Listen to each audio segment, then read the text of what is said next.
Hey guys, welcome back to Reserved Investments on YouTube, and welcome to part 2 of my 3,500 subscriber Q&A series. I have done my best to keep these questions, these topics, very interesting. There is a plethora of collecting categories, different questions, and different collecting topics that we are going to discuss in this particular series, so I hope you are enjoying it. If you have any feedback for me on this particular Q&A series, let me know in the comment section below. I do take the time to read any well-worded feedback, whether it's good feedback, criticism, or the like. So we're going to dive right in because we got a lot of ground to cover. First question, Sean, which markets in the antiques and collectibles trade that you thought were not investable became investable? Well, I'm going to give you an answer based on the collectible side of the trade and also the antique side of the trade. So starting off with the collectible side of the trade, and remember, this is a very speculative market. It remains to be seen just how investable this market is going forward. But I have to say, I'm very amazed at what's happening with the world of modern era mass-produced sports cards, baseball cards, and the like. It's almost akin to legalized gambling. You have people literally buying a pack of modern era mass-produced baseball cards, and they have the potential to pull a card that could be worth $10, $20, $30, $40,000 after they get it graded and sold on the secondary market. To me, that is amazing, given the fact that that same industry crashed and burned back in the 80s, 90s during the junk wax era. So I'm very amazed as to what's happening in that market at present time. It's going to be interesting to see how that market transforms in the next 5 to 10 years. I will state this, please do not invest in that market for the long term. It is not a market that is meant for long-term investing. If that changes, I'll gladly do a video on it. But until that point in time, understand that market is inherently risky. Now, on the antique side of the equation, I'm very impressed as to how much prices have held and risen in vintage advertising. If you guys recall back in 2010, 2011, when American Pickers hit the scene, that caused a massive avalanche of speculative prices to ascend in vintage Coke signs, vintage soda pop signs, vintage oil advertising pieces, and the like. Well, today that market is still going strong. I myself invest in that market, and the ROI, the return on investment, if I would sell some of my holdings, I would do extremely well in that market. So that is something that I am keeping a watch on, because even though that market was always established, it's now at a point where that market is ready to transition from being an established market in the trade to that of a mature market on the antique side of the equation. So it'll be interesting to see what happens to that market over the next 10, 20 years or so. Another market that I do want to comment on is the high-end contemporary art market. I honestly thought by now some of the pieces being sold in that market for the millions upon millions of dollars that each painting sells for, I thought prices would have started to at least roll back a little bit. I thought that the premiums would be much less than what was being paid just 5, 10, 15 years ago. Instead, it's actually accelerated. So I blame that kind of on income inequality. There's a lot of very wealthy people who are billionaires or who are tech multimillionaires that are playing in that pool of the pond. And as a result, I'm just amazed as to how many new auction records are broken literally on a monthly or yearly basis for high-end contemporary art. Notice I'm not mentioning vintage and antique pieces by Monet or Picasso. I'm talking modern art that is literally probably produced in your lifetime, if not mine. This stuff is so speculative and new, and it seems to find no problem selling at the high-end levels. And that just fascinates me at present time. So I hope that helps answer your question. Next question. Sean, what do you think of the Black Series of Star Wars figures? I think it is a very volatile and speculative market. You are 100% correct. Look, guys, let me state this, and this is going to be very controversial. Younger collectors, younger kids out there, they're not gravitating towards action figures the way that somebody like me, who grew up in the 1970s and the 1980s, came to age in the 1990s, was. The market for action figures is inherently different in the year 2020 than it was back in 1989. So you must understand that when you analyze collecting and investing in these markets over the long term. This also kind of ties in why I tell you guys not to invest in vintage toys. It's not only that a lot of these items were not meant for long-term storage, meaning if you look at some of the card backs, some of the bubbles, some of the packaging for a lot of these toys, it's starting to fall apart. It's starting to come undone, whether or not it's third-party graded or not. That doesn't even matter. You also have to understand that the demographics are not there. Younger collectors are not identifying with vintage Star Wars figures, vintage G.I. Joe figures, vintage Transformers, vintage Teenage Mutant Ninja Turtles, the way somebody who is just coming into their own in the age of 40, 41, 42, 43 would relate to these particular items. So that's what's going against a lot of newer action figures that are hitting the market today in mass. Are there exceptions to that rule? Yes. Unfortunately, the black Star Wars figure line is not one of them. The black series of Star Wars figures appeals to speculators, collectors, and unsophisticated investors overall. So that's where I would warn you if you're going to get into that market for the long term. It's not a market for long-term investing. Hasbro, Kenner, they use mass-produced scarcity to market those products, and pretty much anymore, they're aimed at adult collectors. I'm just going to state it. Those are the people that are really buying those products. It's not young kids anymore. Young kids are more going after Lego. They're going after Nintendo Switches. They're going after iPhones, iPads, and Sony PlayStation 5s. That's really where younger kids are putting their money. That's where they're asking their parents to buy them for Christmas, birthdays, and the like. So that is having a profound impact on this market going forward. Next question. Sean, what are your thoughts on digital assets, especially those supported by blockchain? I am not a fan at this point in the game of Bitcoin, of any cryptocurrencies. You guys don't seem to realize how easily manipulated those markets are. At this particular point, all the easy money in Bitcoin, in cryptocurrencies, or I should say most cryptocurrencies, has already been made. You guys are fooling yourself if you think you're going to get into that market, you're going to outwit a lot of the big players, the sophisticated investors, the market manipulators, the market makers who are getting into that market, and they have a sizable chunk of assets to play with. You're not going to beat those guys. The best thing that you can hope for is to follow the trend up if it goes up. So that being said, in the year 2020, I am not a fan of Bitcoin. I'm not a fan of most cryptocurrencies. I am a fan of blockchain technology. So what I mean by that is the technology behind cryptocurrency I love. A lot of companies like IBM, even Iron Mountain is starting to use it, and it does have the potential to open up new markets that those companies serve. So that really fascinates me. So that's something that I'm interested in. But overall, I do not like cryptocurrency, guys. Next question. Sean, you said previously in another video that you are 43 years of age, going to be 44 years of age at the end of 2020. Are you married, single, or have any kids, or are you in a long-term relationship at present time? The answer is no. My most recent long-term relationship, or it really wasn't long-term, it was kind of short-term, but my most recent relationship ended in 2019. That being said, I am not against marriage. I am not one of these hardcore red pill guys. I am not a MGTOW guy, meaning men going their own way. I am open to marriage.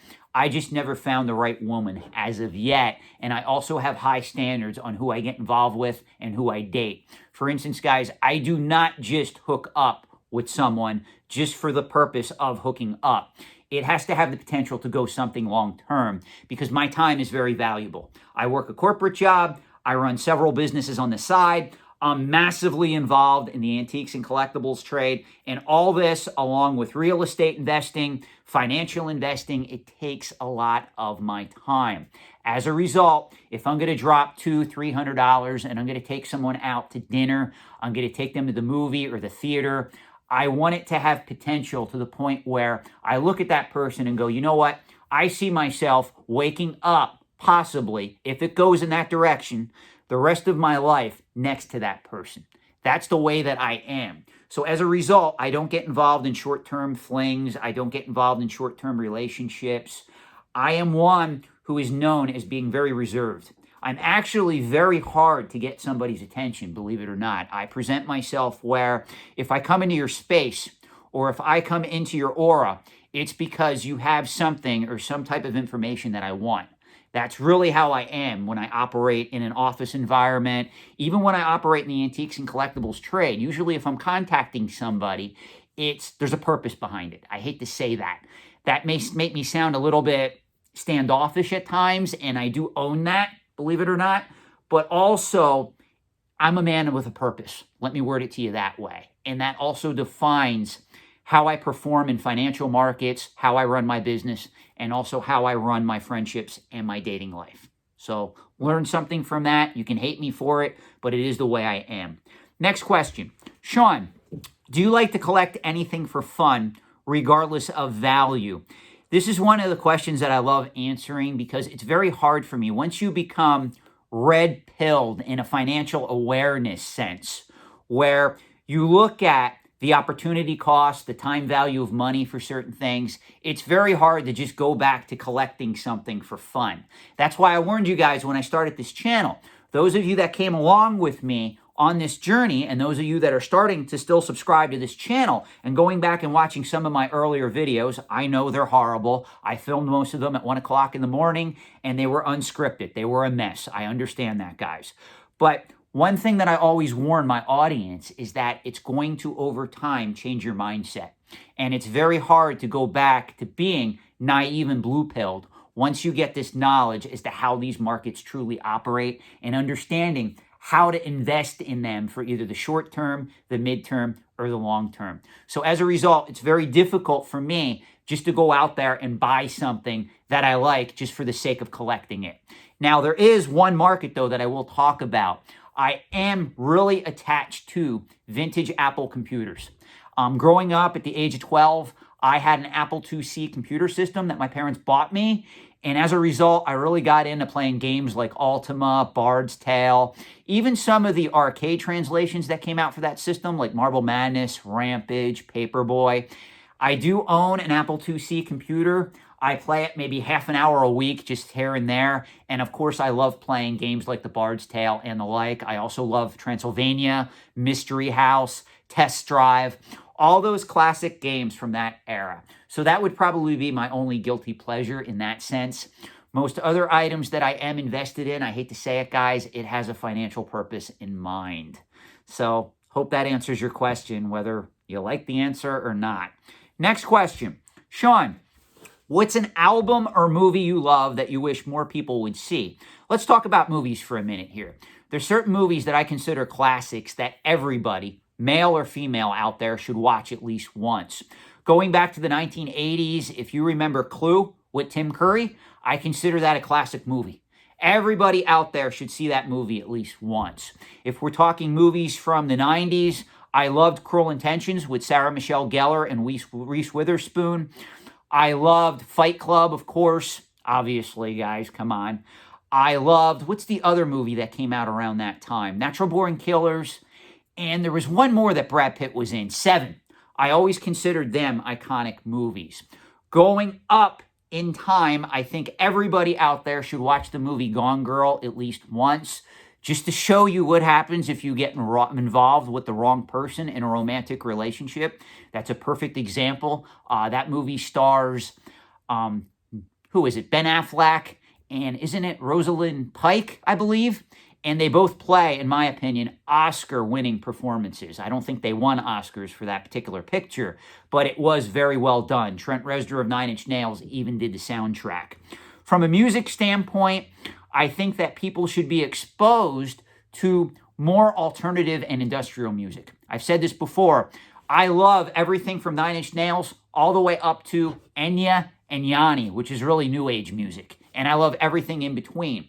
Some of my favorite lesser-known music acts are Muse, Churches, Jenny Lewis. I think she's very talented. I like Arcade Fire. I like Depeche Mode, Tears for Fears, Sting, Annie Lennox, Peter Gabriel. I love a lot of those particular artists that really monopolized the charts in the 80s, 90s, and early 2000s. And even when we talk about Churches, when we talk about Jenny Lewis, when we talk about Muse, even today. So those are artists that I would encourage everybody out there to listen to at least once. I will also tell you, please listen to Enya. Enya is probably one of the most gifted and talented artists out there in present day. Enya is one of my favorites. So is Nine Inch Nails, believe it or not. And I know that's an eclectic mix.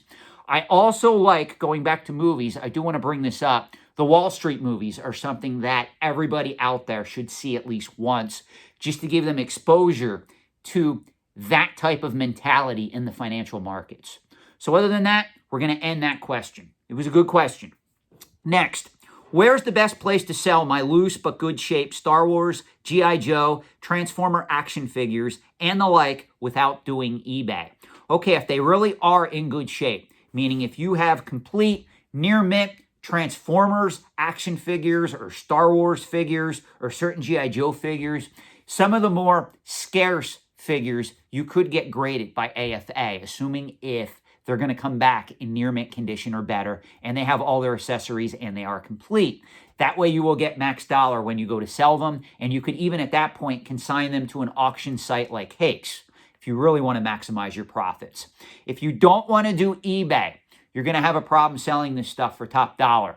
You're going to have to find Facebook groups, collecting forums, or you're going to have to take the loss and sell it as a lot to a dealer who's going to go through your collection. He's going to sort them out. He's going to break up the lots, and he's going to maximize the profit on those particular items. Again, guys, there's no such thing as a free lunch in the antiques and collectibles trade. You have to put in the time. You have to do the work to get the most amount of money out of these items, especially in pop culture-based collecting markets, in speculative markets, and the like. On the antique side of the equation, there are ways where you can maximize profits very quickly. And that particular topic is going to be covered in an upcoming video. Hint, hint. So I hope that answers your question. Next question. Sean, I would love to get your thoughts on the modern era sports card bubble and the current state of the market. People are paying insane prices, speculating on players, tout it as the next big thing. What kind of short-term strategy would you implement if you were to engage in this market? Sure, what I would do is, if you really have knowledge of this market, you know what you're doing, I would go in, and for every dollar I made in this market, I would take 50 cents out of that dollar, and I would put it back into that market, and just rinse and repeat. The other 50 cents of profit, I would put in to an S&P 500 index fund or a total stock market index fund for the long term. You guys cannot invest solely in speculative markets. My biggest criticism of the people that come on this channel and criticize me is they don't know what they're doing. They're going from one speculative market to another. It's akin to throwing spaghetti at a wall and seeing what sticks. You will never, ever build, create, and maintain long-term wealth by doing that over and over again in different markets. It doesn't work that way, guys. Let me just state this for those of you that don't know who I am. When I was growing up, I had access to a lot of top-tier dealers, collectors, and investors in these markets. None of them got rich solely by investing in speculative collectibles, selling off that collection, and going to the next big speculative thing. They knew how to build, maintain, and preserve long-term wealth over the long term, meaning 10, 20, 30, 40, 50, 60, 70 years in some cases, guys. That's the secret to getting rich. The antique and collectible trade can be an engine that helps generate profit for you, but you still have to know what to do with that profit once it's generated. And that's the part that a lot of you out there struggle with. You know, right now in a lot of these markets, I'm going to be 100% honest. If you're getting into the market for Lego or sports cards or Pokemon or Magic the Gathering, a blind squirrel can make money in these markets. I'm sorry, you're really not talented to make money in today's collectible marketplace. It's full of mass-produced scarcity and a lot of Timmies out there that will pay a premium to get this stuff because in their mind, they think it's rare and they think it's going to really be the next big thing. And by thinking in that manner, they think these markets go up exponentially over the long term. They do not go up exponentially over the long term. You have to invest in traditional financial assets that put you ahead of the pack so you have money to fall back on, and you also have money that's paying you interest and dividends every month, every 3 months, every 6 months, every year. And I know what my first criticism is going to be when I say that. Well, Sean, if I have $10,000 in an S&P 500 index fund, how much of a dividend am I going to get? I'm probably going to get $30 every 3 months. Big deal. Well, guess what? That's why you grind at it. You start creating a portfolio of assets that goes up in value, and you work towards that. You do the speculative stuff just by getting into those markets. You take the profit out, you put some of it back into the speculative markets, but you also take some of that profit and you put it away and you let it build, you let it compound, and you let it grow. So that's my advice to you. Take 50 cents out of every dollar and put that 50 cents back into that market, take the other 50 cents and put it into something long-term. And you will always have something if you don't touch that money. Biggest mistake that people make when they're trying to build long-term wealth, eventually they tap into their investment portfolio. Your investment portfolio should never, ever be touched. I can tell you this right now, a lot of you are not going to like this, but I'm very transparent in this channel. I have literally at present day, right now, $350,000 sitting in the stock market, whether it's in mutual funds, bond funds, individual stocks, and the like. I don't touch it, guys. I don't care. It's there to compound, and it's there to build wealth for me over the long term.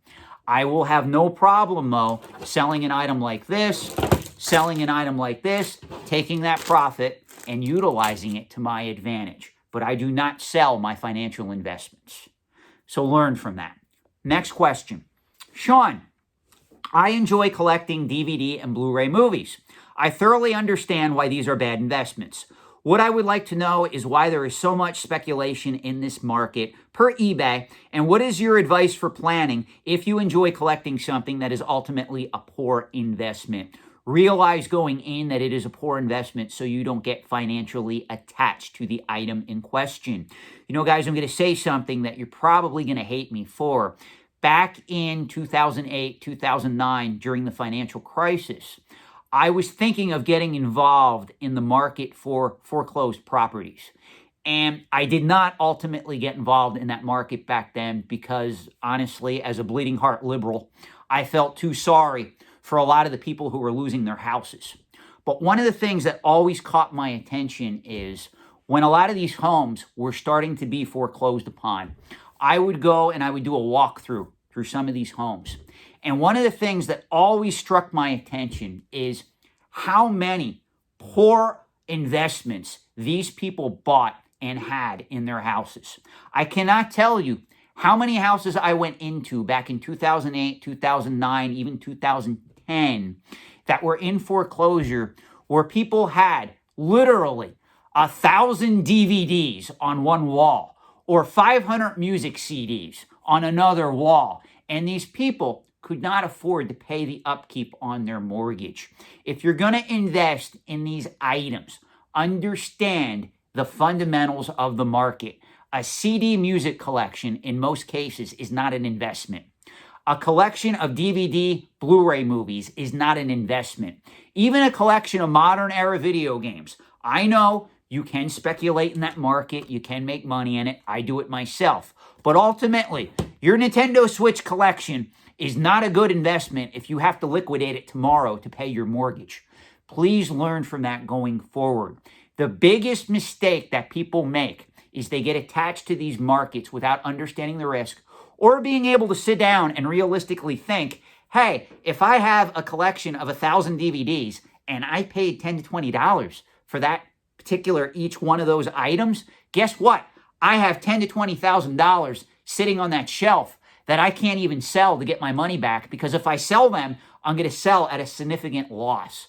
So that's something that you got to learn, guys. You know, I was glad I had that experience back in 2008, 2009, 2010. I am also glad, though, that I didn't go through with it because honestly, I don't think I would be able to live with myself if I did start buying those houses and become like the Gordon Gekko of real estate, where I'm kicking people out of their homes. I don't think I could live with myself. I'm just being honest. Even to this day, I invest in real estate. I will not go near a distressed property. That's just how I am. I look for properties that I can buy outright from people who are either moving or people who need to leave right away because they got an incredible job offer, or maybe they're moving back, you know, on the West Coast and they need to sell their house in the East Coast and I'll buy it for a profit.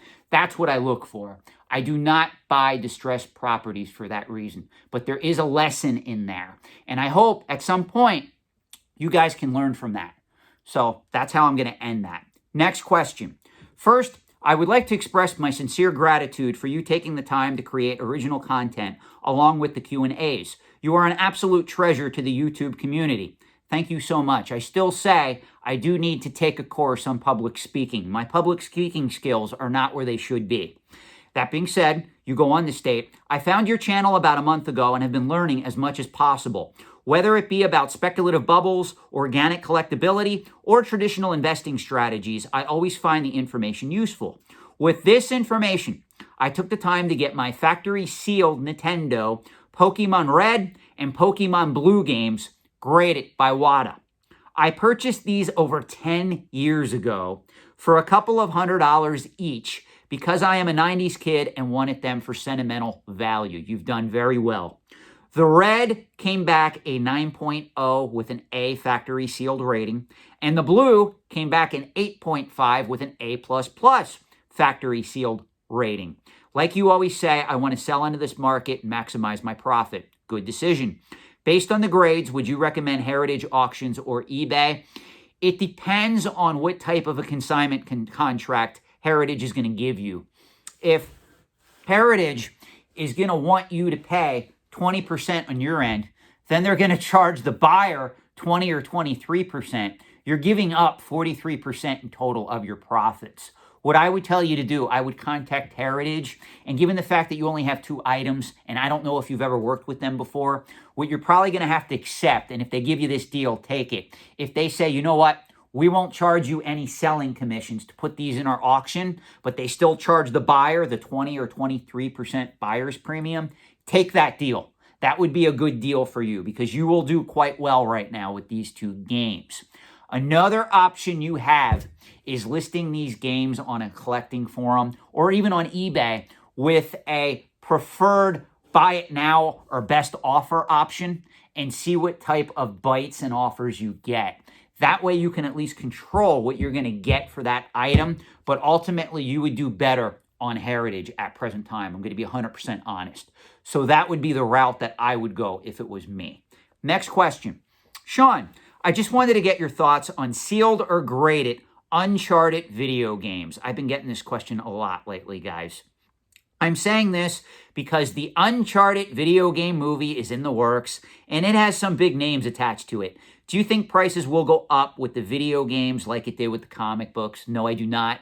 There's too many video games out there. Even if you look for the PlayStation 4, you have the Uncharted trilogy, you have Uncharted 4, you have Uncharted Lost Legacy. All those games are readily available out there on the market as a whole. I don't think because this movie comes out, if it does do well, and again, that's a big if it does do well, it's not going to cause the average person out there to want to collect or hoard Uncharted video games. That ship sailed already, guys. There's too many of them out there in mass. So do not get into this market from that standpoint. Now, as a Sony PlayStation 4 fan, I have to say, the Uncharted series of games are spectacular. If you want to own them, if you want to play them, you can get them really cheap right now. I think you can get the Uncharted trilogy for less than $20. You can probably get Uncharted 4 for probably $15, and you can get the Lost Legacy brand new for less than $20. So you can get literally the whole collection for probably under $60 brand new. It's definitely worth owning. On a side note, my favorite video game franchise that I would love to see turned into a movie is BioShock. But even if they were doing a BioShock movie and it had large names attached to it, I would not tell the average person out there to go after factory sealed copies of BioShock and BioShock 2 that were made for the Xbox 360 or the PlayStation 3. Because let's be realistic, you can go on Amazon right now and you can buy the spectacular BioShock collection, which includes all 3 games. Plus, I think it has the DLC in those particular versions as well, for less than $20 for play on the PlayStation 4 or the Xbox One. So what's the point in collecting the originals? That's really how I'm going to answer that, so I hope that helps. We're going to take one more fun question, and then this is going to end part 2 of the 3,500 subscriber Q&A series. Sean, you, Rudy, and SM Pratt need to do a long-form video discussion. It would be amazing to have you guys discussing everything from your 3 different angles. Let's make it happen. Personally, I would be open to that. I will tell you, I don't think Rudy does any collaborations with other YouTube content creators. I'm not going to put words into his mouth on that, but I'm pretty sure he does not team up with other content creators at present time. I also will say, I don't think Scott Pratt would be open to having a discussion with me. He seems to be more bullish on Pokemon, in my opinion, where I'm more bearish. And as a result, I think our collecting and investing strategies would clash over the long term. It would be a great discussion. I would be 100% open to it because I am a fan of his channel, believe it or not, guys. I know that he probably doesn't like my channel and some of the content that I create, but I do watch a lot of his videos. I mean, for Pokemon, he's very knowledgeable in that realm. Where I criticize his content is when he starts talking about other collecting categories or the antique trade in general. I don't think he has enough knowledge in that sense to comment on those markets. But rightfully so, he's very educated in Pokemon. I give him that, and I have nothing against the guy. I want him to have continued success in that market and on YouTube. Same with Rudy. In another upcoming Q&A segment that I'm going to be doing here in a little bit, I have more questions about Rudy that you guys asked me my opinion on, which I will answer. But I think Rudy is a great guy. He's somebody that came into this market. He's very driven. He knows his market, and he's able to profit at it. And at the end of the day, if that's the market you're going after, that's what's most important. So I'm going to end that there. I hope you enjoyed this Q&A series. Part 3 will be uploaded soon. Thanks for watching, and have a great night.